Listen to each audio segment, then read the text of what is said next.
Hello friends, Sindhu Bhairavi serial next எபிசோடுனா review பார்க்கலாமாங்க. இங்கே ஸ்னேகாவும் மகாவையும் அன்னபூர்ணியும் பயங்கரமாக வெளுத்து வாங்கிட்டு போயிருக்காங்க. இதை கேட்டதுமே மகாவுக்கு மிகப்பெரிய ஒரு பதட்டமாகவும் பயமாகவும் இருந்துச்சு. ஆனால் இங்கே அன்னபூர்ணியும் இதை யோசிச்சு என்ன முடிவெடுக்க போகிறாங்க அப்படின்னு சொல்லிட்டு தெரியல. ஆனால் எங்கள் ஸ்னேகா வந்து அன்னபூர்ணிக்கிட்ட எனக்கு சிவா எனக்கு வேணும், அது இல்லாமல் நீங்கள் எங்ககிட்ட வாக்கு கொடுத்துருக்கீங்க, சிவாவை உனக்கு தான் நான் கல்யாணம் பண்ணி கொடுப்பேன் அப்படின்னு சொல்லிட்டு. ஆனால் நீங்கள் இப்போ மாற்றி பேசிட்டு எங்கள் சுவாதிக்கு மட்டும் நீங்கள் சிவாவை கல்யாணம் பண்ணி வச்சிங்கன்னா அப்புறம் நீங்கள் வேறு மாதிரி ஒரு விளைவுகளை சந்திக்க வேண்டியது இருக்கும். அதுவும் இல்லாமல் உங்களை யாரையுமே நான் சும்மா விட மாட்டேன், எந்த எல்லைக்குனாலையும் நான் போவேன் அப்படின்னு சொல்லிட்டு அங்கே ஸ்னேகாவுமே மிகப்பெரிய ஒரு சவாலையுமே விட்டுட்டு வந்திருக்காங்க.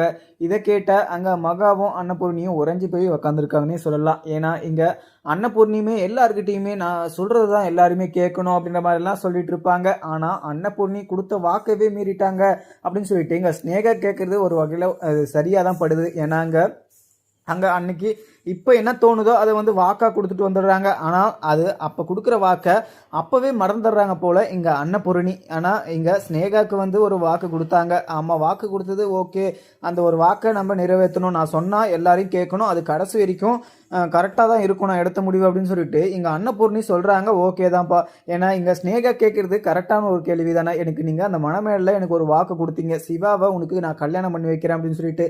ஆனால் இப்போ ஏன் என்னை விட்டுட்டு இங்கே சுவாதிக்கு நீங்கள் நிச்சயதார்த்தம் பண்ணீங்க அப்படின்னு சொல்லிட்டு ஒரு நல்ல ஒரு பாயிண்ட்டை வச்சு இங்கே கேட்டிருக்காங்க ஸ்னேகாவும். ஆனால் இந்த ஒரு விஷயத்தில் என்னதான் முடிவெடுக்க போகிறாங்க அப்படின்னு சொல்லிட்டு தெரியாம தான் இங்கே அன்னபூர்ணியும் உட்காந்து குழம்பிக்கிட்டு இருக்காங்க. உடனே மகாவும் அக்கா இங்கே ஸ்னேகாவை பார்த்தீங்களா எப்படி பேசிட்டு போகிறான்னு சொல்லிட்டு, நீங்கள் எதுக்குக்கா அவகிட்ட இப்படி ஒரு வாக்கை கொடுத்து தொலைச்சிங்க, அவள் என்ன பண்ணுவானே சொல்ல முடியாது அப்படின்னு சொல்லிட்டு மகாவுமே சொல்கிறாங்க. உடனே இங்கே அன்னபூர்ணியும் மகா விடு மகா, இது இவ இப்படிதான் கோவத்தில் பேசிட்டு போவா, இவ பார்த்துக்கலாம் விடு அப்படின்னு சொல்லிட்டு அங்கே அன்னபூர்ணியுமே சொல்லிடுறாங்க. இங்கே சிந்து வந்து ஒரு சைடு வருத்தமாக தான் இருக்காங்க. ஏன்னா அன்னபூர்ணிக்கு அந்த கேட்ரிங் திருப்பி விழாக்கு பழம் பலகாரம்னு சொல்லிட்டு எல்லாமே பத்திரிக்கையோடு சேர்த்து வச்சுட்டு வந்தாங்க. ஆனால் அதை கொஞ்சம் கூட மதிக்காமல் அதை வந்து ஐஸ்வர்யா கிட்ட மகாவும் கொடுத்து அங்கே சிந்து கிட்ட கொடுக்க சொல்லி அமுச்சு விட்டுறாங்க. சிந்து கிட்ட போயிட்டு ஐஸ்வர்யாவும் தாமரத்தட்டை ஃபாஸ்ட்டாக வந்து கீழேயுமே போட்டுட்டு அங்கேருந்து கிளம்பிடுறாங்க. இதை பார்த்து ரொம்பவே வருத்தமாகவும் அழுதுகிட்டு இருக்காங்க சிந்துவும். ஏன்னா சிந்து வந்து ரொம்பவே பாவம்னு சொல்லலை. ஏன்னா எல்லாருமே ஒரு பத்திரிக்கை வந்தால் கோயில் முன்னாடி வச்சு கும்பிட்டு அதுக்கப்புறம் எல்லாருக்கிட்டையும் கொடுப்பாங்க. ஆனால் இங்கே சிந்து வந்து அன்னபூர்ணியை ஒரு தெய்வமாக நினச்சி ஒரு கடவுளாக நினச்சி எடுத்துகிட்டு போயிட்டு அந்த பத்திரிக்கையை வச்சாங்க. ஆனால் அவங்க கொஞ்சம் கூட அந்த ஒரு பத்திரிக்கைக்கு இம்பார்ட்டன்ட் கொடுக்காம சிந்து மேலே இருக்கிற கோவத்தில் அந்த ஒரு பத்திரிக்கையையும் அவங்க சிந்துவையும் ரொம்பவே அசிங்கப்படுத்திட்டுமே போயிட்டாங்க.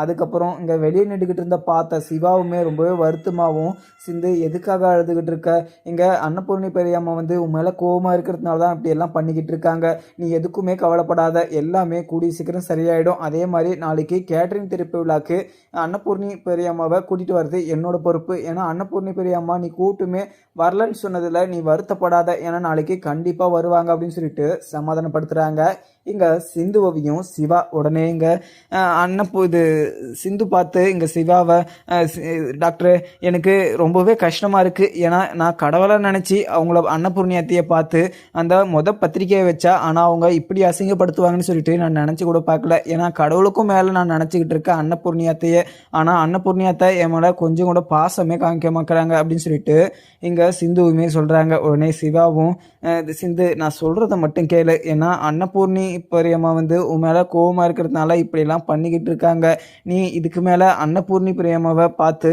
நீ வருத்தப்படாத, ஏன்னா கூடிய சீக்கிரம் அவங்களையுமே உன் மேலே இருக்கிற கோவம் வந்து தெரிஞ்சு உன்னையும் என்னையும் சேர்த்து வைப்பாங்க, அது கூடிய சீக்கிரம் நடக்க தான் போகுது அப்படின்னு சொல்லிட்டு சிவாவுமே சொல்லிடுறாங்க. இதை கேட்டதுமே சிந்துக்கு ஒரு ஆறுதலாகவும் இருக்குது. உடனே சிந்துவும் இது டாக்டர் நீ சொல்கிறத பார்த்தா எனக்கு ரொம்பவே ஆறுதலாகவும் இருக்குது, எனக்கு ஒரே ஆறுதல் அப்படி யாருன்னு சொல்லிட்டு பார்த்தீங்கன்னா நீங்கள் மட்டும்தான் டாக்டர், நீங்கள் இல்லைனா நான் இறந்தே போயிடுவேன் அப்படின்னு சொல்லிட்டு அங்கே சிந்துவுமே சொல்லிடுறாங்க. இதை கேட்ட சிவாவும் சரி சிந்து நீ எதுக்கும் கவலைப்பட்டுக்கிட்டு இருக்காத, இதெல்லாம் எடுத்து ஓரமாக வச்சுட்டு நாளைக்கு திறப்பு விழாக்கு நடக்க வேண்டிய வேலைகள்லாம் பாரு அப்படின்னு சொல்லிட்டு அங்கேருந்து சிவாவுமே கிளம்பிடுறாங்க. அதுக்கப்புறம் அங்கே சிவாவும் சிந்து எதனா அங்கே திறப்பு விழாக்கு எதனா ஒரு ஹெல்ப் பண்ணுன்னா சொல்லு, நானுமே ஹெல்ப் பண்ணுறேன் அப்படின்னு சொல்லிட்டு சிவாவுமே சொல்லிடுறாங்க. இதை கேட்ட சிந்துவுமே டாக்டர் நீ எதுக்குமே வர வேணாம், எல்லா ஏற்பாடையுமே நானே பார்த்துக்கிறேன், அதுவும் இல்லாமல் முக்கால்வாசி ஏற்பாடு எல்லாமே முடிஞ்சிருச்சு, இன்னும் கால்வாசி இருக்குது, அதை நானே பார்த்துக்கிறேன் டாக்டர், உனக்கு என்னத்துக்கு சிரமம் அப்படின்னு சொல்லிட்டு அங்கே சிந்துவுமே சிவா கிட்ட சொல்லிடுறாங்க. அதுக்கப்புறம் என்ன, அங்கேருந்து கிளம்புன ஸ்னேகாவும் பயங்கர கோவத்தோடையும் தான் போயிருக்காங்க. ஆனால் இங்கே அன்னபூர்ணி வந்து சுவாதிக்கும் சிவாக்கும் கல்யாணம் பண்ணி வச்சாங்கன்னா, ஒரு சைடு இங்கே ஸ்னேகாவும் ஒரு சதித்திட்டத்தை பண்ணி அங்கே அன்னபூர்ணியையும் மகாவையும் போலீஸ் ஸ்டேஷன் வரையும் கூட இழுத்து விட்டுருவாங்க. அதுவும் இல்லாமல் அவங்கள கொல்றது கூட துணிஞ்சிருவாங்க இங்கே ஸ்னேகாவும். ஆனால் ஒரு சைடு பார்த்தீங்கன்னா இங்கே சிந்து வந்து சிவாவை தான் ரொம்பவே விரும்பிக்கிட்டு இருக்காங்க. ஏன்னா சிவா இருந்தால் மட்டும்தான், சிவா எனக்கு மட்டும்தான், ஆனால் யாருக்குமே கல்யாணம் பண்ணி வைக்கக்கூடாது அப்படின்ற ஒரு சைடு வேறு. ஏன்னா இவங்க 2 பேரையுமே எப்படி சமாளித்து இங்கே அன்னபூர்ணி சுவாதிக்கும் சிவாக்கும் கல்யாணம் பண்ணி வைக்க போகிறாங்க அப்படின்ற ஒரு விஷயத்த குழம்பிக்கிட்டு தான் இருப்பாங்க. ஏன்னா இங்கே அன்னபூர்ணி எடுக்கிற முடிவே தப்பான ஒரு முடிவை தான் எடுத்துக்கிட்டு இருக்காங்க. ஏன்னா அன்னபூர்ணி வந்து எல்லாருக்கும் வாக்கு கொடுக்கலாம், ஆனால் அந்த வாக்கை நிறைவேற்றணும். அதுவும் இல்லாமல் அந்த வாக்கில் கண்ணியமாக இல்லை நேர்மையாக நிற்கணும். ஆனால் அது மாதிரி நிற்காமல் அவங்க எதுக்காக இது மாதிரி ஒரு முடிவு எடுக்கிறாங்க? அதுவும் இல்லாமல் அவங்க சொல்கிறத இந்த வீட்டில் கேட்கணும்னு வேறு சொல்லிக்கிட்டு இருக்காங்க. அவங்களே அங்கே சொன்ன வாக்கை மீறிடுறாங்க. ஆனால் மற்றவங்க மட்டும் அவங்க சொன்ன வாக்கோ சரி இல்லை அவங்க சொன்னதை சரி எல்லாருமே காப்பாற்றணும்னு மட்டும் நினைக்கிறாங்க. இதெல்லாம் வந்து செல்ஃப் ரெஸ்பெக்ட்னு சொல்லுவாங்க. ஏன்னா இவங்க பண்ணுறதெல்லாம் இவங்க செஞ்சால் தப்பு இல்லை, அது சரி. ஏன்னா மற்றவங்க செஞ்சால் மட்டும்தான் தப்பு அப்படின்ற மாதிரிலாம் நினச்சிக்கிட்டு இருக்காங்க அன்னபூர்ணி. ஆனால் அன்னபூர்ணிக்கு இப்படியெல்லாம் ஒரு முடிவு எடுக்கிறது மிகப்பெரிய ஒரு தப்புன்னு சொல்லிட்டு ஒரு நாள் புரிய வைப்பாங்க இங்கே சிந்துவுமே. ஏன்னா சிந்துவோட இது அன்பையும் அக்கறையையும் புரிஞ்சிக்காமல் இப்படியெல்லாம் பண்ணிக்கிட்டு இருக்காங்க அன்னபூர்ணி. ஆனால் ஒரு நாள் சிந்து வந்து எல்லாருக்கும் இங்கே அன்னபூர்ணியத்தை பண்ணுறது எல்லாமே தப்பு அப்படின்றத அன்னபூர்ணிக்கே புரிய வைப்பாங்க இங்கே சிந்துவுமே. அதுக்கப்புறம் என்ன, அங்கே கேட்ரிங் திருப்பி விழாக்கு என்னென்ன ஏற்பாடோ அது எல்லாமே ஆள் வச்சு பார்த்துட்ருக்காங்க. அதுவும் இல்லாமல் பத்திரிக்கையுமே எல்லாருக்கிட்டையுமே கொடுக்கறதுக்காக இங்கே சிவா, ஆறுமுகம், இவங்க பைரவின்னு சொல்லிட்டு இவங்க எல்லாருக்கிட்டையுமே கொடுக்குறாங்க. இதை கொடுத்ததுமே இங்கே பைரவியும் நான் எப்படி அங்கே அந்த ஃபங்க்ஷனுக்கு நான் கலந்துக்கிறேன்னு சொல்லிட்டு தெரியல. இங்கே அன்னபூர்ணி அத்தையுமே அந்த ஃபங்க்ஷனுக்கு யாருமே இந்த வீட்டிலேருந்து போகக்கூடாது அப்படின்னு வேறு சொல்லியிருக்காங்க. இது கேட்குற போது எனக்குமே ஒரு சைடு வருத்தமாக தான் இருக்குது. ஆனால் நான் கண்டிப்பாக அந்த ஃபங்க்ஷனில் வந்து கலந்துப்பேன் அப்படின்னு சொல்லிட்டு பைரவியுமே அங்கே சிந்துக்கு வாக்கு கொடுக்குறாங்க. உடனே இங்கே சிந்துவுமே பைரவி, இங்கே அன்னபூர்ணி அத்தை மேலே நான் மிகப்பெரிய ஒரு மரியாதை வச்சுக்கிட்டு இருந்தனால தான் அன்னபூர்ணி அத்தைக்கு நான் முதல்ல அவங்களுக்கு பத்திரிக்கை வச்சேன்.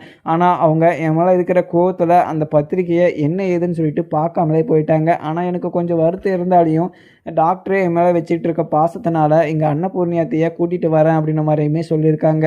அவங்க கண்டிப்பாக இங்கே அன்னபூர்ணியத்தையை அங்கே திறப்பு விழாவுக்கு கூட்டிகிட்டு வருவாங்க. ஏன்னா அங்கே அன்னபூர்ணியத்தை அங்கே திறப்பு விழாவை ஓப்பன் பண்ணி வச்சாங்கன்னா ரொம்பவே நல்லாயிருக்கும் அப்படின்னு சொல்லிட்டு இங்கே சிந்துவுமே சொல்கிறாங்க. உடனே இங்கே பைரவியும், சிந்து நீ எதுக்குமே கவலைப்படாத, சிவா சொன்னார்னா அதை கரெக்டாக செஞ்சு முடிப்பார், நீ கவலைப்படாமல் நடக்கிற வேலையை பாரு அப்படின்னு சொல்லிட்டு இங்கே பைரவியுமே சொல்லிடுறாங்க. உடனே இங்கே ஆறுமுகமும், சிந்து நீ இங்கே கேட்ரிங் வந்து நல்லபடியாக நடத்தணும், அது இல்லாமல் கேட்ரிங் திறப்பு விழாக்கு என்னோட வாழ்த்துக்கள் அப்படின்னு சொல்லிட்டு ஆறுமுகமும் சொல்கிறாங்க. இதை கேட்ட சிந்துவுமே நன்றி ஆறுமுகம், எனக்கு ரொம்பவே ஒரு சப்போர்ட்டாக இருக்கீங்கன்னா அது நீங்கள் 2 பேர் மட்டும்தான். ஏன்னா இந்த வீட்டில் மகாத்தியா இருக்கட்டும், இங்கே ஐஸ்வர்யா, இங்கே அன்னபூர்ணியத்தை, இவங்க யாருமே என் மேலே மிகப்பெரிய ஒரு பாசமும் வச்சுக்கிட்டு இருக்குல்ல. அதுவும் இல்லாமல் நான் ஒரு செஞ்ச தப்பு, ஒரு சின்ன தப்புனால அவங்க என் மேலே கோவமாக இருக்காங்க. ஆனால் அதுவுமே என்றைக்குனா ஒரு நாள் எல்லாருமே மன்னிச்சு மறந்து என்னை ஏற்றுப்பாங்க அப்படின்ற நம்பிக்கை எனக்கு நல்லாவே இருக்குது அப்படின்னு சொல்லிட்டு சிந்துவுமே சொல்லிடுறாங்க. அதுக்கப்புறம் என்ன, இங்கே மகாவும் அன்னபூர்ணிக்கிட்ட போயிட்டு, அக்கா இங்கே ஸ்னேகா சொல்லிட்டு போகிறதெல்லாம் பார்த்தா எனக்கு ரொம்பவே பயமாக இருக்குக்கா, அவள் எதனா பண்ணி வச்சிட போகிறா, ஏன்னா அவள் என்ன சொன்னாலுமே அதை கண்டிப்பாக பண்ணுவா, அவள் நினைக்கிறது நடக்கலைன்னா எந்த எல்லைக்குனாலையும் போவா, அவளை எப்படி இதை எப்படி அக்கா நீங்கள் சமாளிக்க போகிறீங்க அப்படின்னு சொல்லிட்டு மகாவும் கேட்குறாங்க. உடனே இங்கே அன்னபூர்ணியும், மகா நீ அதை பற்றி எதுக்குமே கவலைப்படாத, அது எப்படி எப்படி நடக்கணுமோ அது நல்லபடியாக நடக்கும், நான் சொன்னதில் எந்த ஒரு மாற்றம் கருத்தும் கிடையாது, இங்கே சுவாதிக்கும் சிவாக்கும் மட்டும்தான் கல்யாணம் நடக்கும், அதுவும் இல்லாமல் சிந்துவும் இந்த வீட்டில் இருக்கக்கூடாது, ஸ்னேகாவுக்கும் ஒரு முடிவு நான் கட்டுறேன் அப்படின்னு சொல்லிட்டு இங்கே அன்னபூர்ணியுமே சொல்லிடுறாங்க.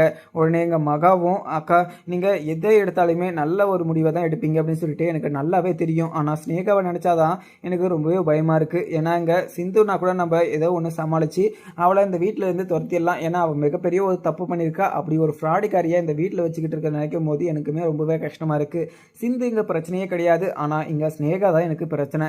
ஏன்னா ஸ்னேகா வந்து என்கிட்ட சவாலெல்லாம் விட்டுட்டு போகிறா. இந்த கல்யாணம் என்னை மீறி எப்படி நடக்க போகுது அப்படின்னு சொல்லிட்டு அவள் விட்டுற சவாலெல்லாம் கேட்குற போது எனக்கு ரொம்பவே பயமாகவும் இருக்குக்கா அப்படின்னு சொல்லிட்டு மகா வந்து சொல்கிறாங்க. உடனே அன்னபூர்ணியும் மகா நீ அதெல்லாம் எதுவுமே நினச்சிக்கிட்டு இருக்காத, நடக்கிறது நன்மைக்கேன்னு சொல்லிட்டு நினச்சிக்கோ அப்படின்னு சொல்லிட்டு அன்னபூர்ணியுமே சொல்லிடுறாங்க. அதுக்கப்புறம் என்ன, எங்கள் சுவாத்தி அவங்க அப்பாவும் அம்மாவும் இங்கே சுவாத்தி கிட்ட சுவாத்தி நீ எதுக்குமே கவலைப்படாத, இந்த வீட்டில் அன்னபூர்ணி என்ன முடிவெடுக்கிறாங்களோ அதை தான் இந்த வீட்டில் இருக்கவங்க எல்லாருமே கேட்பாங்க. அதுவும் இல்லாமல் அவங்க சொல்கிறது தான் இங்கே எல்லாருமே இது கேட்டுக்கிட்டு அந்த இது அடிப்படையில் தான் எல்லாமே நடக்கும். நீ எதுக்குமே கவலைப்படாத, இங்கே சிவாவை உனக்கு தான் கல்யாணம் வைப்பாங்க அங்கே அன்னபூர்ணி அக்கா, நீ கவலைப்படாமல் இங்கே நீ தைரியமாக இரு அப்படின்னு சொல்லிட்டு அங்கே சுவாத்தி அவங்க அப்பாவும் அம்மாவும் சொல்லவும் உடனே சுவாத்தியும் அப்பா என்ன இருந்தாலுமே எனக்கு ஒரு சைடு பதட்டமாகவும் பயமாகவும் இருக்குது. ஏன்னா இங்கே சிவாக்குமே என்னை பிடிக்காம இந்த நிச்சயதார்த்தத்துலையுமே விருப்பம் இல்லாத மாதிரி பேசிக்கிட்டு இருக்காரு. அதுவும் இல்லாமல் எனக்கு தெரியாமல் இந்த நிச்சயதார்த்தம் நடந்ததில் எனக்கு கொஞ்சம் கூட உடன்பாடு கிடையாது. அதில் எனக்கு ரொம்பவே வருத்தமாகவும் இருக்குது. இந்த நிச்சயதார்த்தம் நடக்கலைன்னு சொல்லிட்டு நினச்சிக்கோ அப்படின்னு மாதிரியுமே சிவா வந்து என்கிட்ட சொல்லிட்டு போனார். ஆனால் இதை கேட்டதுலேருந்தே எனக்கு ரொம்பவே பதட்டமாகவும் பயமாகவும் இருக்குது. ஏன்னா நான் அவர் மேலே பாசமும் அன்பும் என் மனசில் வந்துருச்சுன்னா அதுக்கப்புறம் அங்கே இந்த கல்யாணம் நடக்காமல் போயிடுச்சுன்னா என்னால் தாங்கிக்க முடியாது அப்படின்னு சொல்லிட்டு சுவாத்தியுமே சொல்கிறாங்க. உடனே அவங்க அப்பா கேட்டதும் இங்கே பாரு சுவாத்தி நீ எதுக்குமே கவலைப்படாதன்னு சொல்லிட்டேன். ஏன்னா எல்லா விஷயத்தையுமே இங்கே அன்னபூர்ணி அக்கா பார்த்துப்பாங்க, நீ எதுக்குமே கவலைப்படாமல் இங்கே நீ நல்லபடியாக உன்னோட வேலையை பார்த்துக்கிட்டு அப்படின்னு சொல்லிட்டு இங்கே சுவாத்தி அவங்க அப்பாவுமே சொல்லிட்டுறாங்க. இங்கே ஹாஸ்பிட்டலுக்கு போயிட்டு அந்த திறப்பு விழாக்கு எல்லா ஏற்பாடையுமே பார்த்துக்கிட்டு இருக்காங்க இங்கே சிந்துவுமே. அதுக்கப்புறம் என்ன, இங்கே சிவாவும் இங்கே சிந்துக்கு கால் பண்ணி என்ன சிந்து என்ன அங்கே ஹாஸ்பிட்டலில் எல்லாமே நல்லா நடந்துக்கிட்டு இருக்கா, இங்கே திறப்பு விழாக்கு இங்கே இது அன்னபூர்ணி பிரியாமாவை நான் கூப்பிடலான்னு சொல்லிட்டு நான் பேசலான்னு இருக்கேன், நீ நல்லபடியாக முடிச்சிட்டு இல்லை அன்னபூர்ணி பிரியாமா அந்த திறப்பு விழாக்கு கண்டிப்பாக வருவாங்க, நீ எதுக்குமே பயப்படாத அப்படின்னு சொல்லிட்டு இங்கே சிவாவுமே சொல்லிடுறாங்க. இதை கேட்ட சிந்துக்கு ரொம்பவே சந்தோஷம். சரிங்க டாக்டரே, நீங்கள் கண்டிப்பாக நீங்கள் அன்னபூர்ணி அத்தையை நீங்கள் கூட்டிகிட்டு வரணும். ஏன்னா அன்னபூர்ணி அத்தை ஆசீர்வாதமும் அன்னபூர்ணி அத்தை வாழ்த்தும் எனக்கு ரொம்பவே தேவை. ஏன்னா அவங்களுடைய ஆசீர்வாதம் எனக்கு எப்போவுமே இருக்கும். ஆனால் அவங்க வந்து இந்த திறப்பு விழாவில் கலந்துக்கிட்டு இந்த கேன்டரிங் திறப்பு விழாவை அவங்கள சிறப்பித்து தரணும் அப்படின்னு சொல்லிட்டு இங்கே சிந்துவுமே சொல்லிடுறாங்க. உடனே இங்கே சிவாவும் இதை ஓகே சொல்லிட்டு சரி சிந்து நீ பாரு எனக்கு கொஞ்சம் வேலை இருக்குது, அதை முடிச்சுட்டு நான் அன்னபூர்ணி பிரியமா கிட்ட நான் போய் பேசுகிறேன் அப்படின்னு சொல்லிட்டு இங்கே சிவாவுமே கட் பண்ணிடுறாங்க. அதுக்கப்புறம் இங்கே ஸ்னேகாவும் அந்த வீட்டில் சவால் விட்டுட்டு போன கையோட அவங்க அப்பா கிட்ட போயிட்டு அப்பா என்னை விட்டுட்டு அவங்க எனக்கு தெரியாமல் இங்கே சுவாதிக்கும் சிவாக்கும் நிச்சயதார்த்தம் பண்ணியிருக்காங்க அன்னபூர்ணி ஆண்டி, ஏன்னா அவங்கள நான் சும்மாவே விட மாட்டேன், அதுவும் இல்லாமல் எனக்கு வாக்கு கொடுத்துட்டு அவங்க இப்படிலாம் பண்ணுற போது எனக்கு அவங்க மேலே பயங்கர கோபமாக இருக்குது. அவங்கள அன்னைக்கே நம்ம காப்பாற்றிருக்கக்கூடாது, அவங்க அன்னைக்கே போய் சேர்ந்துருக்க வேண்டியவங்க, நம்ம பாவம்னு சொல்லிட்டு அவங்கள காப்பாற்றுறதுக்கு இப்போ நம்மளுக்கு மிகப்பெரிய ஒரு கெடுதலை செஞ்சுக்கிட்டு இருக்காங்க, அவங்கள நம்ம சும்மாவே விடக்கூடாதுப்பா.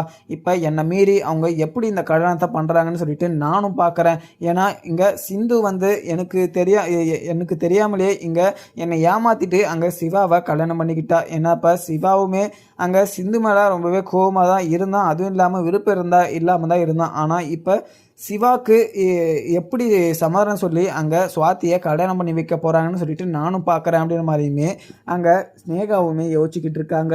அதுக்கப்புறம் என்ன, இங்கே அன்னபூர்ணியுமே அங்கே வீட்டில் உக்காந்துக்கிட்டு கணக்கு வழக்கெல்லாமே பார்த்துக்கிட்டு இருக்காங்க. அதுக்கப்புறம் ஆறுமுகமும் பைரவியும் ரூமில் உக்காந்துக்கிட்டு நம்ம இங்கே சிந்துவிட கேட்டரிங் தெரப்பி விழாக்கு நம்ம கலந்துக்கலாமா அப்படின்ற மாதிரியுமே பைரவி வந்து ஆறுமுகத்துக்கிட்ட கேட்கவும் ஆறுமுகம் வந்து இங்கே அம்மா வந்து என்ன சொன்னாங்களோ அதுதான் இந்த வீட்டில் எல்லாருமே கேட்பாங்க. அம்மாவை மீறி நம்ம அந்த திறப்பு விழாக்கு போனோன்னா அம்மா என்ன நினைப்பாங்க, அதுவும் இல்லாமல் என் மேலே கோச்சிப்பாங்க. ஏன்னா அம்மா வந்து என்ன சொன்னாங்களோ அதை வந்து தட்டு கேட்காம இந்த வீட்டில் எல்லாருமே கேட்பாங்க. இங்கே சிவாவே அந்த இது ஃபங்க்ஷனுக்கு கலந்துப்பாரா அப்படின்னு சொல்லிட்டு எனக்கு தெரியல. ஆனால் அந்த ஃபங்க்ஷனுக்கு போகணும்னு சொல்லிட்டு எனக்கு ரொம்பவே ஆசை தான். ஆனால் இங்கே அம்மா வந்து இப்படி முடிவெடுத்ததுக்கு எனக்கு ரொம்பவே வருத்தம் தான் அப்படின்னு சொல்லிட்டு இங்கே ஆறுமுகமும் பைரவி கிட்டே சொல்லவும் பைரவி இது கேட்டதும் ஆறுமுகம் இங்கே சிந்து வந்து ரொம்பவே பாவம், ஏன்னா இங்கே அன்னபூர்ணி அத்தை போகலன்னு சொல்லிட்டு இங்கே சிந்து ரொம்பவே வருத்தப்பட்டுக்கிட்டு இருப்பா. இந்த மாதிரி ஒரு சமயத்தில் நம்மளுமே போகலன்னா அங்கே சிந்து ரொம்பவே கஷ்டப்படுவா அப்படின்ற மாதிரியுமே பைரவி வந்து சொல்கிறாங்க. உடனே ஆறுமுகமும் பைரவி நம்ம எதனா ஒரு காரணம் சொல்லி அம்மா கிட்ட நம்ம வீட்டிலேருந்து ஃபஸ்ட்டு கிளம்பணும், அதுவும் இல்லாமல் நம்ம வீட்டிலேருந்து கிளம்புறது வேறு ஒரு ஃபங்க்ஷனுக்கு இருந்தாலையும் ஆனால் நம்ம சிந்துவுடைய ஃபங்க்ஷனுக்கு போகிறோன்னு சொல்லிட்டு அம்மாவுக்கு தெரியக்கூடாது. நம்ம சிந்துவுடைய ஃபங்க்ஷனுக்கு நம்ம கண்டிப்பாக போய் கலந்துக்கலாம். ஏன்னா இங்கே சிந்து ரொம்பவே நல்ல ஒரு பர்சன் கூட. ஏன்னா சிந்து வந்து நம்மளை கூட்டிருக்கா அப்படின்னு சொல்லிட்டு பார்த்தீங்கன்னா அந்த ஒரு மரியாதைக்கு நம்ம கண்டிப்பாக போய் தான் ஆகணும். அதுவும் இல்லாமல் அம்மா இந்த விஷயத்துல கலந்துக்கிறனா கூட பரவாயில்ல, ஆனால் நாமளுமே கலந்துக்கிறனா இங்கே சிந்து வந்து ரொம்பவே கஷ்டப்படுவாங்க அப்படின்றத எனக்குமே நல்லாவே தெரியும். நம்ம 2 பேரும் இங்கே சிந்துவுடைய ஃபங்க்ஷனுக்கு நம்ம கண்டிப்பாக போகிறோம் அப்படின்னு மாதிரியுமே ஆறுமுகம் சொல்லிட்டுறாங்க. அதுக்கப்புறம் என்ன, இங்கே சிவாவும் அங்கே அன்னபூர்ணிக்கிட்டமே போகிறோம். உடனே அன்னபூர்ணி எங்கள் அக்கா வந்து கணக்கு வழக்கு பார்த்துக்கிட்டு இருக்காங்க. உடனே அம்மா இது இப்போ பெரியம்மா உங்ககிட்ட நான் ஒரு முக்கியமான விஷயம் பேசணும் அப்படின்ற மாதிரியுமே சொல்கிறாங்க அன்னபூர்ணி கிட்ட. உடனே அன்னபூர்ணி இது கேட்டு சிவா சொல்லுப்பா என்ன விஷயம் அப்படின்னு சொல்லிட்டு இங்கே சிவா கிட்ட வந்து அன்னபூர்ணியுமே கேட்கவும், அது ஒன்றும் இல்லை பெரியம்மா, இங்கே சிந்து வந்து நல்லபடியாக ஹாஸ்பிட்டலில் கேட்ரிங் ஓப்பன் பண்ணுறதுக்காக இன்றைக்கி எல்லாருமே இன்வைட் பண்ணால் நீங்கள் அதுக்கு யாருமே போகக்கூடாது அப்படின்னு சொல்லிட்டு சொன்னீங்க. ஆனால் இந்த ஹாஸ்பிட்டலுக்கு நல்லதுக்காக தான் அவளை நம்ம செலக்ட் பண்ணி அந்த திறப்பு விழாவுமே நாம் தான் அரேஞ்ச் பண்ணி கொடுத்துருக்கு. இந்த மாதிரி ஒரு சமயத்தில் நம்மளுடைய இது ஹாஸ்பிட்டலுக்கே நாமளே போகலன்னா அது ரொம்பவே தப்பாகிடும் பெரியம்மா. ஏன்னா உங்கள் மேலே இருக்கிற மரியாதை எல்லாமே கெடுத்துக்கிற மாதிரி ஆகிடும். ஏன்னா உங்களோட மரியாதைக்கு நீங்கள் அந்த ஹாஸ்பிட்டலுக்கு கண்டிப்பாக வந்தாகணும். ஏன்னா அந்த கேட்ரிங் திறப்பு விழாக்கு நீங்கள் வந்தால் மட்டும்தான் எல்லாருமே ரொம்பவே சந்தோஷப்படுவாங்க. அதுவும் இல்லாமல் அங்கே இருக்கிற பேஷண்ட்டுக்கெல்லாம் நல்லபடியாக ஒரு சாப்பாடு கிடைக்கணும் அப்படின்றதுனால தான் அந்த ஒரு இது குக்கித் வந்து விஷயம் பண்ணி அங்கே ஒருத்தரை வந்து செலக்ட் பண்ணி அந்த கேட்ரிங் வந்து கொடுத்துருக்கோம். ஆனால் இங்கே சிந்து வந்து அதை எடுத்து ஓப்பன் பண்ணுறா. ஆனால் சிந்துக்காக நீங்கள் அங்கே வரலைன்னா கூட அந்த ஹாஸ்பிட்டல் நல்லதுக்காக நீங்கள் கண்டிப்பாக வந்து கலந்துக்கணும் அப்படின்ற மாதிரியுமே இங்கே சிவா வந்து அன்னபூர்ணி கிட்ட சொல்கிறாங்க. உடனே அன்னபூர்ணி கேட்டுட்டு, சிவா என்னப்பா பேசிக்கிட்டு இருக்க, ஏன்னா அங்கே ஹாஸ்பிட்டலில் நல்லதுக்காக நான் கண்டிப்பாக வருவேன், ஆனால் அங்கே சிந்து வந்து அதை ஓப்பன் பண்ணுறது இல்லை சிந்து அதை நடத்துறதப்ப நினைக்கிற போது தான் எனக்கு ரொம்பவே கஷ்டமாக இருக்குது. சிந்துவை நினச்சாவே அந்த திறப்பு விழாக்கு வர வேணாம் அப்படின்ற மாதிரியுமே எனக்குமே தோணுது அப்படின்ற மாதிரியுமே அன்னபூர்ணி வந்து சொல்லிடுறாங்க. உடனே சிவாவும் பெரியம்மா நான் என்ன சொல்கிறேன்னு சொல்லிட்டு உங்களுக்கு புரியலன்னு நினைக்கிறேன், ஏன்னா நீங்கள் அங்கே கண்டிப்பாக வந்து கலந்துக்கணும். ஏன்னா உங்களோட மரியாதைக்காகவும் உங்களுடைய நல்ல ஒரு எண்ணங்களுக்காகவும் நீங்கள் வந்து கலந்துக்கிட்டிங்கன்னா உங்களுக்கு எந்த ஒரு பிரச்சனையுமே இருக்காது. என்ன ஒரு எதிரியாக இருந்தாலும் என்ன ஒரு தப்பு பண்ணியிருந்தாலையும் நம்ம அந்த ஒரு ஃபங்க்ஷனில் போய் கலந்துக்கிறதுல எந்த ஒரு பிரச்சனையுமே இல்லை அப்படின்னு சொல்லிட்டு இங்கே அன்னபூர்ணி கிட்ட சொல்லி சம்மதிக்க வச்சிடுறாங்க. அன்னபூர்ணியும் சரி சிவா, நீ அங்கே நான் சிந்துக்காக வர கிடையாது, நீ சொன்னத ஒரே காரணத்தினால மட்டும்தான் அந்த திறப்பு விழாக்க நான் வந்து கலந்துக்குவேன் அப்படின்னு சொல்லிட்டு அன்னபூர்ணியும் வரத்துக்காக முடிவுமே பண்ணிடுறாங்க. அதுக்கப்புறம் என்ன, இதை பார்த்தா மகாக்கு மிகப்பெரிய ஒரு கோபமாகவும் இருக்குது. அக்கா என்னக்கா சொல்லிக்கிட்டு இருக்கீங்க, நீங்கள் அந்த ஒரு ஃபங்க்ஷனுக்கு போக மாட்டீங்கன்னு தானே சொல்லிட்டு இருந்தீங்க, இந்த வீட்டிலேருந்து யாருமே போகக்கூடாதுன்னு சொல்லிட்டு நீங்களே எங்கள் சிவா கேட்டதுனால அந்த ஃபங்க்ஷனுக்கு கலந்துக்கிறேன் அப்படின்ற மாதிரிலாம் சொல்லிக்கிட்டு இருக்கீங்க. இல்லை இல்லைக்கா, எனக்கு இதில் கலந்துக்கிறதுல எனக்கு கொஞ்சம் கூட விருப்பமே கிடையாது. எதுக்காக அக்கா நீங்கள் இதுக்கு போகிறேன்னு சொல்லிட்டு இங்கே சிவா கிட்ட சம்மதம் சொன்னீங்க அப்படின்ற மாதிரியுமே கேட்குறாங்க மகாவும். உடனே அன்னபூர்ணியும் மகா இந்த விஷயத்தில் எனக்குமே அதில் போகிறதுல உடன்பாடே கிடையாது. ஏன்னா சிவா வந்து அந்த ஹாஸ்பிட்டலுக்கு நல்லதுக்காக தான் நம்ம இப்படிலாம் பண்ணிக்கிட்டு இருக்கோம் அப்படின்னு சொல்லிட்டு சொன்ன பின்னாடியுமே நான் போகலன்னா கொஞ்சம் கூட நல்லா இருக்காது அப்படின்னு சொல்லிட்டு அன்னபூர்ணியுமே மகா கிட்ட சொல்லிடுறாங்க. மகாவும் இதை கேட்டுட்டு என்ன சொல்கிறதுன்னு சொல்லிட்டு தெரியாமல் முடிச்சிடுறாங்க. அதுக்கப்புறம் இங்கே சிவாக்கு ரொம்பவே சந்தோஷம். ஏன்னா இங்கே சிந்து வந்து அந்த திறப்பு விழாவில் அன்னபுண்ணியத்தை கலந்துக்குன்னா ரொம்பவே நல்லா இருக்கும், எனக்கு சந்தோஷமாக இருக்கும் அப்படின்ற மாதிரியுமே சிவா கிட்ட சொல்லியிருப்பாங்க. சிவாதும் இதை கேட்டுட்டு அன்னபூர்ணிக்கிட்டையுமே பேச போயிருப்பாங்க. ஆனால் அன்னபூர்ணி பெரியம்மா நான் கேட்டதுக்காக இப்படி சம்மதிப்பாங்கன்னு சொல்லிட்டு அங்கே சிவாவே எதிர்பார்த்துருக்க மாட்டார். அதை நினச்சி ரொம்பவே சந்தோஷமாக இருக்காங்க. இந்த விஷயத்த நம்ம கண்டிப்பாக சிந்துக்கிட்ட சொல்லியே ஆகணும் அப்படின்னு சொல்லிட்டு சிந்துக்குமே கால் பண்ணுறாங்க. சிந்துக்கு கால் பண்ணதோ சிந்துமே அட்டன் பண்ணிவிட்டு சொல்லுங்கள் டாக்டர் அப்படின்னு சொல்லிட்டு சொல்லவும் உடனே சிவாவும் சிந்து நீ நினச்ச மாதிரியே இங்கே அன்னபூர்ணி பெரியம்மா வந்து அந்த ஃபங்க்ஷனில் கலந்துக்கிறேன் அப்படின்ற மாதிரியுமே என்கிட்ட வாக்கு கொடுத்துருக்காங்க. அன்னபூர்ணி பெரியம்மாவும் அந்த திறப்பு விழாக்கு கண்டிப்பாக வருவாங்க அப்படின்ற மாதிரியுமே சொல்லிடுறாங்க. இதை கேட்ட அங்கே சிந்துக்கு மிகப்பெரிய ஒரு சந்தோஷம். டாக்டர் எனக்கு மிகப்பெரிய சந்தோஷமாக இருக்குது, நீங்கள் எனக்காக அங்கே அன்னபூர்ணி அத்தைக்கிட்ட நீங்கள் பேசி அன்னபூர்ணியை சம்மதிக்க வச்சதில் எனக்கு மிகப்பெரிய ஒரு சந்தோஷம். எனக்காக நீங்கள் எவ்வளவோ பண்ணியிருக்கீங்க, அதுவும் இல்லாமல் எனக்காக எங்கள் அன்னபூர்ணி அத்தைக்கிட்ட எதிர்த்துமே பேசியிருக்கீங்க. ஆனால் உங்களுக்காக நான் என்ன பண்ண போகிறேன்னு சொல்லிட்டு தெரியல. ஆனால் நீங்கள் எனக்காக இப்படி நிற்கிறதெல்லாம் நினைக்கிற போது எனக்கு மிகப்பெரிய ஒரு சந்தோஷமாக இருந்தாலையும் ஆனால் நீங்கள் கடைசி வரைக்கும் நீங்கள் என் கூட தான் இருக்கணும். சுவாத்தியை மட்டும் நீங்கள் இது இது கல்யாணமும் பண்ணிக்கக்கூடாது. அதுவும் இல்லாமல் நீங்கள் கடைசி வரைக்கும் நீங்கள் என் கூட தான் வாழணும். அதுவும் இல்லாமல் கோர்ட்டில் இறங்கி வரும்போது நீங்கள் என் கூட தான் சேர்ந்து வாழணும் அப்படின்ற மாதிரி நீங்கள் கோர்ட்டில் சொன்னால் மட்டும்தான் அந்த சுவாதி கூடயும் உங்கள் கூடயும் கல்யாணம் நடக்காது. ஏன்னா சுவாதியே உடைய லைஃபுமே கொஞ்சம் நல்லா இருக்கணும். ஏன்னா சுவாதியோட லைஃப்பை வந்து யாருமே ஸ்பாயில் பண்ணக்கூடாது. ஏன்னா சுவாதிக்குமே ஒரு நல்ல லைஃப் இருக்குது. ஏன்னா அவளோட லைஃப்பை வந்து யாருமே கெடுத்துடக்கூடாது அப்படின்னு சொல்லிட்டு சிந்துவுமே சொல்லிடுறாங்க. சரி டாக்டர், இங்கே எனக்கு நிறைய வேலை இருக்குது, நான் இதெல்லாம் முடிக்கிறேன். ஏன்னா நீங்கள் அன்னபூர்ணி பிரியம் இது அத்தையை நீங்கள் கண்டிப்பாக கூட்டிகிட்டு வந்துடுங்க அப்படின்னு சொல்லிட்டு அங்கே இருந்து கட் பண்ணிடுறாங்க இங்கே சிந்துவுமே. அதுக்கப்புறம் என்ன, இந்த ஆறுமுகமும் பைரவியும் ரெடி ஆகிட்டு கொஞ்சம் வெளியில் வேலை இருக்குது, அதுவும் இல்லாமல் ஒரு கோயிலுக்கு போயிட்டு வரதா சொல்லி இங்கே அன்னபூர்ணிக்கிட்ட கேட்கவும், உடனே அன்னபூர்ணியும் என்ன இது பைரவி எங்கே போகிறீங்க அப்படின்னு மாதிரியுமே விசாரிக்கவும், உடனே இல்லத்தை இங்கே எனக்கு கொஞ்சம் வெளியில் வேலை இருக்குது, அதுவும் இல்லாமல் கோயிலுக்கு போயிட்டு வரலாமா அப்படின்ற மாதிரியுமே இங்கே அவருக்கு இங்கே ஆறுமுகம் கேட்டார். அதனால் சரி நம்ம போயிட்டு வரலாம், நீங்கள் அன்னபூர்ணியத்துக்கிட்ட நீங்கள் பர்மிஷன் கேளுங்க அப்படின்ற மாதிரியுமே நான் சொன்னேன் அப்படின்ற மாதிரியுமே அங்கே பைரவி வந்து சொல்கிறாங்க. இதை கேட்டுட்டு அங்கே அன்னபூர்ணியும் சரி பைரவி, இங்கே கோயிலுக்கு தானே போகிறீங்க, நல்லபடியாக போயிட்டு வாங்க, பத்திரமா போயிட்டு வாங்க அப்படின்ற மாதிரியுமே வழி அமுச்சு விட்டுறாங்க. உடனே இங்கே மகாவும் அன்னபூர்ணிக்கிட்ட அக்கா அவங்க கோயிலுக்கு போகலன்னு நினைக்கிறேங்க்கா, அந்த திறப்பு விழாக்கு தான் போகிறேன்னு சொல்லிட்டு இப்படி பொய் சொல்லிவிட்டு அவங்க கிளம்புறாங்க போல். அவங்க இங்கே கோயிலுக்கு போக மாட்டாங்க, இங்கே சிந்து திறப்பு விழாக்கு தான் போவாங்க. அந்த கேட்ரிங் திறப்பு விழாக்கு போகிறதுக்காக தான் இப்படி பொய் சொல்லிட்டு அவங்க கிளம்புறாங்க. நீங்கள் எதுக்கு இங்கேருந்து அவங்கள போக சொல்கிறீங்க அப்படின்ற மாதிரியுமே மகா கேட்கவும், உடனே இங்கே அன்னபூர்ணியும் மகா அவங்க எங்கன்னா போயின்னு போகிறாங்க, அது அவங்களுடைய தனிப்பட்ட விருப்பம். ஏன்னா அவங்க வந்து எனக்கு பயந்துக்கிட்டு அவங்க இப்படி கேட்குறதே எனக்கு மிகப்பெரிய ஒரு சந்தோஷம் தான். ஏன்னா எங்கிட்ட பர்மிஷன் வாங்காமல் அவங்க போனால் மட்டும்தான் மிகப்பெரிய ஒரு தப்பு.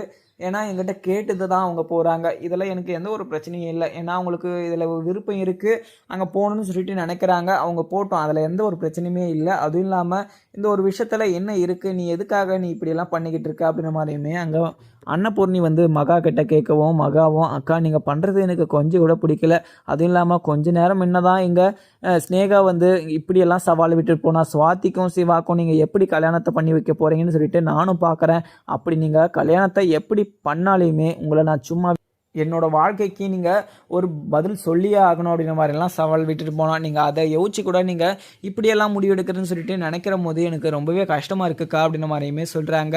உடனே இதை கேட்ட அன்னபூர்ணியும் மகா, நீ அந்த விஷயத்தெல்லாம் யோசிச்சுக்கிட்டு இருக்காத, இங்கே என்ன பிரச்சனை போயிட்டுருக்கு, நீ அந்த ஸ்னேகாவை பற்றி யோசிச்சுக்கிட்டு இருக்க, ஸ்னேகாவை நீ கணக்கிலே ஏற்றுக்காத. ஏன்னா ஸ்னேகா ஒரு கோவத்துலேயும் ஒரு வருத்தத்துலேயுமே பேசிட்டு போகிற, அவள் சொல்கிறதெல்லாம் எதுவுமே செய்ய மாட்டா, நீ அவளை பற்றி நீ எதுவுமே நினச்சிக்கிட்டு இருக்காத அப்படின்னு சொல்லிட்டு அங்கே அன்னபூர்ணியுமே சொல்லிட்டு அங்கேருந்து கிளம்பிடுறாங்க. இதை கேட்டதும் இது மகாக்கு மிகப்பெரிய ஒரு வருத்தம், மிகப்பெரிய ஒரு கோபம் அன்னபூர்ணி மேலே. ஏன்னா அன்னபூர்ணி எப்போ தான் என்ன முடிவெடுக்க போகிறாங்க அப்படின்னு சொல்லிட்டு தெரியாமல் அங்கே மகாவுமே இருப்பாங்க. ஆனால் இங்கே மகாவுக்கு மிகப்பெரிய ஒரு பதிலடினா அங்கே அன்னபூர்ணி கொடுத்துருவாங்க. ஆனால் அன்னபூர்ணி வந்து எடுக்கிற முடிவில் எல்லாமே கரெக்டு அப்படின்னு சொல்லிட்டு தான் எடுப்பாங்க. ஆனால் அவங்க எடுக்கிற முடிவு எதுவுமே கரெக்டு கிடையாது. ஏன்னா இங்கே சிந்துவோடைய வாழ்க்கை இது நாசமாக போயிடும் அப்படின்னு சொல்லிட்டு அவங்க நினச்சிட்டு இருந்தாங்கன்னா இங்கே சுவாதிக்கும் சிவாக்கும் நிச்சயதார்த்தமே பண்ணியிருக்க மாட்டாங்க. ஆனால் சிந்துவோட வாழ்க்கையும் நாசமாக போகணும், அதுவும் இல்லாமல் அங்கே சுவாதியை கல்யாணம் பண்ணிக்கிட்டு சிவாவும் சுவாதி கூட சேர்ந்து வாழாமல் அங்கே சுவாதியோட லைஃபுமே ஸ்பாயில் போகும் அப்படின்னு சொல்லிட்டு அவங்களுக்கு தெரியாமலே இப்படியெல்லாம் பண்ணிக்கிட்டு இருக்காங்க. இப்படியெல்லாம் பண்ணுற போது அங்கே அன்னபூர்ணிக்கு என்ன சந்தோஷமோ அது தெரியல. ஏன்னா அன்னபூர்ணி சிவா நல்லா இருக்கணும், இல்லை நானும் நல்லா இருக்கணும், சிவாவும் நல்லா இருக்கணும் அப்படின்னு சொல்லிட்டு யோசிச்சு எடுக்கிறாங்களா, இல்லை மற்றவங்க எப்படி போனாலையும் பரவாயில்ல அப்படின்னு சொல்லிட்டு யோசிச்சு எடுக்கிறாங்களான்னு சொல்லிட்டு இங்கே யாருக்குமே தெரியாது. ஏன்னா அன்னபூர்ணி எப்பப்போ என்னென்ன முடிவெடுப்பாங்க அப்படின்றத அங்கே இருக்கிற மகாக்கே தெரியாதுன்னு பார்த்துக்கோங்களேன். ஏன்னா இங்கே சிந்துவுடைய அந்த திறப்பு விழா ஃபங்க்ஷனுக்கு வந்து அங்கே அன்னபூர்ணி போக மாட்டேன் அப்படின்னு சொல்லிட்டு இருந்தாங்க. ஆனால் சிவா வந்து சொன்னதும் அங்கே அந்த ஃபங்க்ஷனுக்கு கலந்துக்கிறேன் அப்படின்ற மாதிரியுமே அங்கே வாக்கு கொடுத்துருப்பாங்க. இதை கேட்குற போதும் ஒரு சைடு அங்கே மகாவுக்கு ஒரு வருத்தம் இருந்தாலையும் அவங்க எதுக்காக இப்படியெல்லாம் பண்ணிக்கிட்டு இருக்காங்க, அன்னபூர்ணி அக்கா எப்போ என்ன முடிவெடுக்கிறாங்க அப்படின்னு சொல்லிட்டு நம்மளுக்கு தெரியல. அதுவும் இல்லாமல் அன்னபூர்ணி அக்காவை நம்ம எப்போவுமே நம்பக்கூடாது. ஏன்னா அன்னபூர்ணி எப்போ எந்த சைடு சாவிவாங்கன்னு சொல்லிட்டு தெரியாது. இன்னும் கூடிய சீக்கிரம் இங்கே அன்னபூர்ணி வந்து அங்கே சிந்துவுமே இது மனசு மாற்றி எப்படியோ இந்த வீட்டுக்குள்ளே வந்தாலுமே வந்துடலாம். இங்கே சுவாதியோட லைஃப்புமே ஸ்பாயில் ஆகிடும். அதுவும் இல்லாமல் ஸ்னேகாவை வச்சு தான் நம்ம இங்கே சிந்துவை இந்த வீட்டில் இருந்து வெளியே அனுப்பணும். ஏன்னா இங்கே சுவாதிக்கும் சிவாக்கும் நிச்சயதார்த்தம் பண்ணியுமே அங்கே கண்டிப்பாக அந்த கல்யாணம் நடக்க போகிறதில்ல. ஏன்னா ஸ்னேகா வந்து அவளோட இதுக்கு சிவாவுடைய லவ்வை வந்து கண்டிப்பாக விட்டு கொடுக்க மாட்டா. ஏன்னா அவள் வந்து கண்டிப்பாக சுவாதிக்கும் சிவாக்கும் கல்யாணம் பண்ணி வைக்கிறதுக்கு அவள் சம்மதிக்க மாட்டா. அதுவும் இல்லாமல் இந்த கல்யாணத்தை நிற்க வைக்கிறதுக்காக அவள் எந்த எல்லைக்குனாலையும் போவா. நம்ம எப்படியாவது இங்கே இது ஸ்னேகாவை வச்சு தான் இந்த கல்யாணத்தையும் நிப்பாட்டணும். அதுவும் இல்லாமல் இங்கே இருக்கிற சிந்துவை நம்ம இந்த வீட்டை விட்டு துரத்தணும் அப்படின்ற மாதிரியுமே பிளான் போடுறாங்க. ஆனால் கடைசியில் இங்கே மகா வந்து என்னென்ன திருத்துத்தனம் பண்ணாங்களோ அது எல்லாருக்குமே தெரிய வரப்போகுது. எல்லாத்தையுமே வெட்ட வெளிச்சமாக்குவாங்க அங்கே சிந்துவுமே. ஆனால் சிந்து வந்து எவ்வளவோ கஷ்டப்பட்டு ஒவ்வொரு விஷயமும் பண்ணி அவங்க இது முன்னேறலாம் அப்படின்ற மாதிரிலாம் நினைக்கிறாங்க. ஆனால் அவங்க முன்னேறினாலுமே எல்லாருமே சிந்துவை கஷ்டப்படுத்திக்கிட்டு தான் இருக்காங்க. ஆனால் அப்போவுமே அவங்க தயங்காமல் தைரியமாக அவங்க நினைக்கிறது நடக்கணும் அப்படின்னு சொல்லிட்டு ஓடிக்கிட்டே இருக்காங்க. ஆனால் கடைசி வரைக்கும் ஓடிக்கிட்டு இருக்க சிந்துக்கு வந்து என்னைக்காவது ஒரு நல்ல விஷயம் நடக்கும் அப்படின்றது தான் அங்கே சிந்து மனசில் நினச்சிக்கிட்டு இருக்காங்க. ஆனால் பைரவி வந்து சிந்து மேலே கோவமாக தான் இருந்தாங்க. ஆனால் இப்போ வந்து சிந்து மேலே கோவமும் எல்லாமே போயிடுச்சு. ஏன்னா இங்கே பைரவி வந்து என்ன இருந்தாலுமே தன்னுடைய அக்காவுக்கு எந்த ஒரு கெட்டதும் நடந்துடக்கூடாது அப்படின்ற மாதிரி தான் யோசிச்சுக்கிட்டு இருக்காங்க. அதுக்கப்புறம் என்னதுன்னு பார்க்கலாமாங்க. வீடியோ பிடிச்சி லைக் பண்ணுங்கள். Thank you friends.